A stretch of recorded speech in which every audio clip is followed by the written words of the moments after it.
सर्व car owners आपल्या S car blogs मध्ये पुन्हा एकदा स्वागत आहे. तर आज आपल्याकडे आले अल्टो 800. त्याची आपण पिरियडिकल सर्व्हिस आणि कूलंट चेंज वगैरे करून घेतोय. ब्रेक सर्व्हिस चालू आहे. तर आज आपण याची पिरियडिकल सर्व्हिस करतो. त्यामध्ये आपण स्पार्क प्लग वगैरे ओपन करून ठेवले आणि डिस्टिल वॉटर चेंज केले, बेल्ट चेंज केले. त्यानंतर हे कूलंट सोडलंय. तर कूलंट मध्ये पूर्ण पाणी असल्यामुळे आपण कूलंट पण चेंज करून घेतोय. कूलंट फ्लश केले, ऑइल चेंज केलंय. त्यानंतर इकडे ब्रेक सर्व्हिस चालू आहे.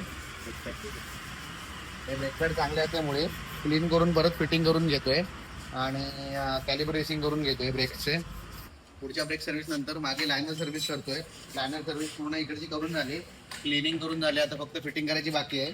पाठीमागे टेललाईट फिट झालाय. तो टेललाईट आपण ओरिजिनल मारुती सुझुकीचा टाकतोय. बाकी लाईट चेक केलेत, इलेक्ट्रॉनिक पार्ट्स मध्ये सगळे लाईट चेक केलेत, रूफ लाईट चेक केलेत, डोअर विंडो चेक केलेत. सगळ्या गोष्टी एसी वगैरे सगळं ओके आहे. तर अशा प्रकारे आपल्याकडे ही पिरियडिकल सर्व्हिस केली जाते. तर तुमच्याही कारच्या मेकॅनिकल किंवा इलेक्ट्रिकल कामासाठी एस कारला भेट द्या आणि अशाच कार रिलेटेड नवीन व्हिडिओ पाहण्यासाठी माझ्या इंस्टाग्रामला फॉलो करा.